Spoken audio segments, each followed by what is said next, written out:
नमस्कार दोस्तों, कैसे हैं आप सभी। आज की कहानी का शीर्षक है सीनियर। लिफ्ट का गेट बंद हो ही रहा था कि राजू ने बटन दबाकर उसे फिर से खोल दिया। मैंने देखा एक सज्जन जल्दी से अंदर घुस आए और ग्राउंड का बटन दबा दिया। मैंने उन्हें पहली बार देख रहा था। तभी राजू ने उनसे बातचीत शुरू कर दी। आप आलोक के पापा हैं? उन सज्जन ने हैरानी से हाँ में गर्दन हिलाई तो राजू ने खुलासा किया, मैं उसका दोस्त राजीव। आलोक ने जिक्र किया था कि उसके पापा आने वाले हैं। तुम आलोक के साथ काम करते हो? कंपनी तो अलग अलग है पर ऑफिस एक ही प्रेमिसेस में है, तो अक्सर हम गाड़ी या कैब शेयर कर लेते हैं। यह तुम लोगों ने अच्छा रास्ता निकाला है, पैसे भी बचते हैं और पोल्यूशन भी कम होता है। उन सज्जन ने नई पीढ़ी की तारीफ की। हम तो ऑफिस पैदल ही जाते थे, बाद में साइकिल से जाने लगे। इससे ज़्यादा इकोनॉमिकल और पॉल्यूशन फ्री रास्ता और क्या होगा। मुझसे रहा नहीं गया तो मैं बोल पड़ा, लेकिन अब ऐसा संभव नहीं है भाई साहब। एक तो महानगरों में इतनी दूरियां होती हैं, दूसरे आज की पीढ़ी के पास पैसे पर्याप्त पर समय की कमी है। मुझे उनका नई पीढ़ी की तरफदारी करना पसंद नहीं आया। मेरी नापसंद मेरे चेहरे से झलक रही थी, जिसे छुपाने की मैंने आवश्यकता भी नहीं समझी। लिफ्ट रुक गई थी। राजू का हाथ थामे मैं पार्क में अपनी नियत बेंच पर जाकर बैठ गया। नहीं, वापस घर ले जाने के लिए कहा गया था। लिफ्ट में अकेले मेरा जी घबराता है, पसीना आता है, हाथ पाँव फूल जाते हैं। कोई बीमारी, बीपी या और कुछ? नहीं, कोई बीमारी नहीं, बुढ़ापा अपने आप में ही एक बीमारी है, मैंने तल्खी से कहा। जब आप मेरी उम्र के होंगे तब समझ आ जाएगा। क्या उम्र होगी आपकी? 75, 76, 70? अरे वाह, आप तो मेरे हम उम्र निकले। क्या आप 70 के हैं? मैं बुरी तरह चौंक गया। मैं तो 60 के आसपास समझ रहा था। अब जब हम उम्र हैं तो आपकी औपचारिकता ख़त्म। एक दूसरे को हम नाम से बुलाएंगे। मैं विजय अग्रवाल, मैं किशन अरोरा। टहलते हुए बात करें, साथ सैर भी हो जाएगी। मैं तो यहाँ बैठने ही आता हूँ, इतने में ही सांस भर जाती है। चलो आपके संग आज थोड़ा टहल लेता हूँ। उनका सहारा लेकर मैं उठ खड़ा हुआ। हम बतियाते हुए टहलने लगे। एक चक्कर पूरा होते होते हमने एक दूसरे के घर, परिवार, नौकरी, दिवंगत जीवन संगिनी आदि के बारे में पर्याप्त जानकारी जुटा ली। पर बोलते हुए चलने में मेरी सांस भरने लगी, इसलिए अपनी नियत बेंच आते ही मैं वहाँ बैठ गया। अब बस घास भी गीली है, कहीं फिसल गया तो व्यर्थ हड्डियाँ टूट जाएंगी, बुढ़ापे में जुड़ेगी भी नहीं। बेकार घर वालों पर बोझ बन जाऊंगा।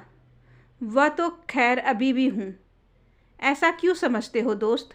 बेटा इतना तो ध्यान रख रहा है आपका तुम्हारा। अरे वह तो ज़बरदस्ती रखवाता हूँ अपना ध्यान इन लोगों से। तब रखते हैं।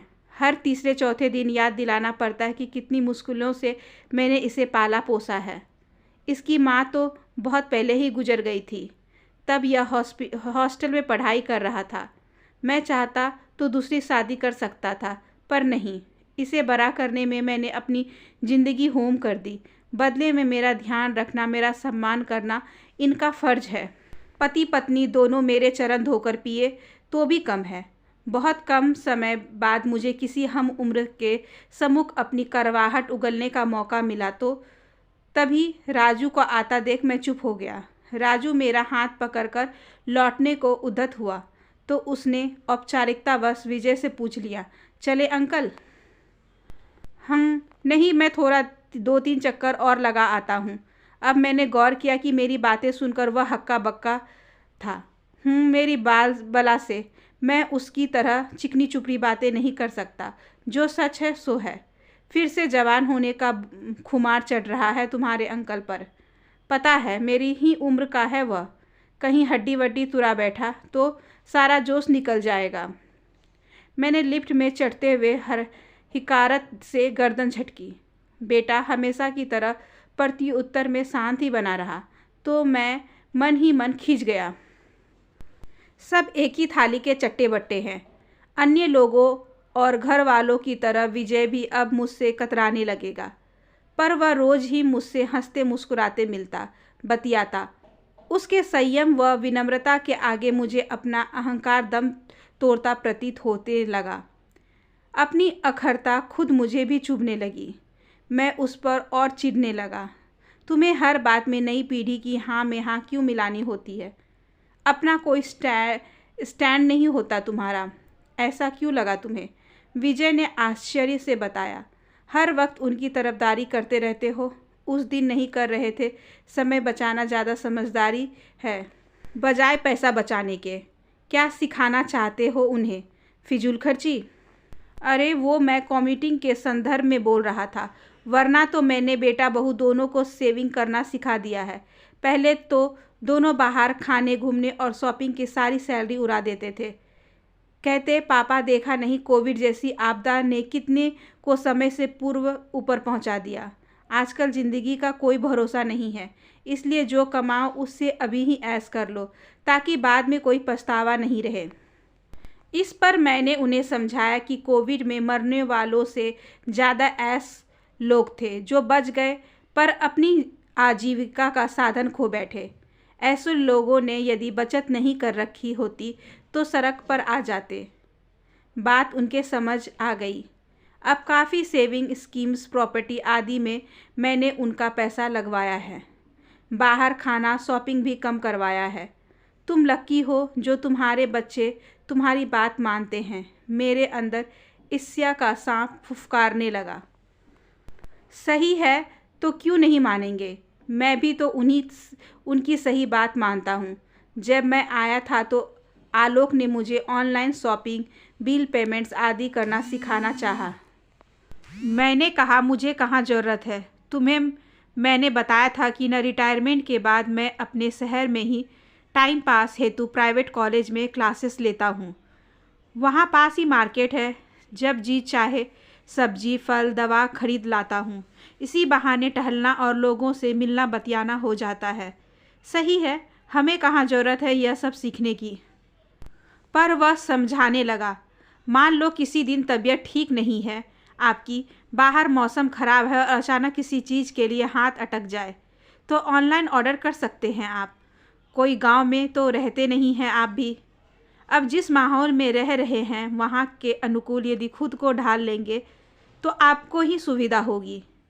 कोविड के वक्त मैं आपके पास था तो वहाँ सारा सामान, दवा आदि ऑनलाइन मंगवाता था, पर अब मेरी शादी के बाद आप अकेले रहते हैं तो मुझे हर वक्त आपकी चिंता रहती है। बात मुझे समझ आ गई। अब मैं दोनों से मोबाइल, लैपटॉप पर कुछ न कुछ सीखता रहता हूँ। मज़ा आता है बहुत। नई पीढ़ी से हमारा मतभेद हो सकता है, मन भेद हो नहीं। अजीब लगता है जब लोग बात को पकड़कर इंसान को छोड़ देते हैं। मैं न चाहते हुए भी सहमति से सिर हिलाने पर मजबूर हो गया था, पर बुढ़ापे का अहंग था कि पीछे हटने को भी अभी भी तैयार नहीं था। पर इन लोगों को भी सोचना चाहिए ना कि हम जो भी कह रहे हैं या कर रहे हैं वह उनके भले के लिए ही है। आखिर हमारा इनके अलावा और है ही कौन? हम तो पके हुए पत्ते हैं। पता नहीं कब झड़ जाए। कल को इनके बच्चे हो जाएंगे तो ये हमारा इतना ख्याल भी नहीं रखेंगे, उसी के आगे पीछे घूमते रहेंगे। यह भी तो हो सकता है कि खुद माता पिता बनने के बाद वे हमारी भावनाओं को बेहतर समझ सके। आखिर सोच को सकारात्मक रखने में बुराई ही क्या है? इंसान उन चीज़ों से कम बीमार होता है जो वह खाता है, ज़्यादा बीमार वह उन चीज़ों से होता है जो उसे अंदर ही अंदर खाती है। इसलिए हम कम सोचे पर सही सोचे। वैसे भी मेरा मानना है कि प्रेम, आदर जबरन कमाने की में मज़ा नहीं। सामने वाले यदि सहर्ष आगे होकर लुटाए तो उसे बटोरने का आनंद ही कुछ और है। अरे आलोक की गाड़ी हाँ कहाँ? उधर पार्किंग की तरफ गई है। ऑफिस से आ गया लगता है। राजीव भी तो होगा साथ। नहीं, वह आज घर से ही काम कर रहा है। आजकल बहू की तबीयत ठीक नहीं रहती। सवेरे भी डॉक्टर को दिखाकर आया है। आजकल चोचले कुछ ज़्यादा ही हो गए हैं। अरे बच्चे तो हमारे ज़माने में भी पैदा होते थे, पर इतना मेरी बात अधूरी रह गई। अरे वाह, तुम दादा बनने वाले हो? घर में जूनियर अरोरा आने वाला या आने वाली है। तुम्हारा प्रमोशन हो जाएगा। बहुत बहुत बधाई हो मेरे दोस्त। विजय ने भरपूर आत्मीयता से मुझे कसकर अपने सीने से लगा लिया। सुधा के जाने के बाद ज़िंदगी में पहली बार मुझे अपने अंदर कुछ पिघलता सा महसूस हुआ। वाकई इतनी बड़ी उपलब्धि मेरे खाते में दर्ज होने जा रही है और मैं हूँ कि बेकार की बातों को लेकर बिसुर रहा हूँ। सुधा जिंदा होती तो दादी बनने की खुशी में बावरी हो जाती। उसकी आदत थी रिश्तों में दूध और शक्कर की तरह घुल मिल जाने की। मैं उसके ज़माने का होते हुए भी आज की तरह शुगर फ्री क्यों हूँ? चलो मैं तुम्हारे साथ ही चलता हूँ। व्यर्थ राजू को क्यों बार बार परेशान करना। मैं उठने को उद्यत हुआ। थोड़ा ठहर कर चलेंगे। क्यों? बेटा दिन भर से थका मांदा आया है, थोड़ा फ्रेश हो ले, बहू से बतिया ले, उन्हें भी तो प्राइवेसी की चाह होती होगी। अरे यह तो इधर ही आ रहा है। प्रणाम काका। प्रणाम पापा। आपकी पसंद के गर्मा गर्म प्याज के भजिया लाया हूँ, साथ में पुदीने की खट्टी मीठी चटनी भी है। चलिए ठंडे हो जाएंगे काका, आप भी चलिए। आलोक हम दोनों का हाथ पकड़कर चलने को तत्पर था। उसकी आत्मीयता ने मुझे छू लिया। अरे पर राजू मुझे लेने आएगा।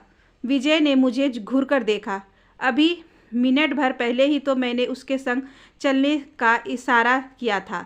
मैं चुपचाप साथ चल पड़ा। बहू ने प्लेट लाकर पकड़ाई तो विजय ने उसे भी साथ बैठकर खाने को कहा।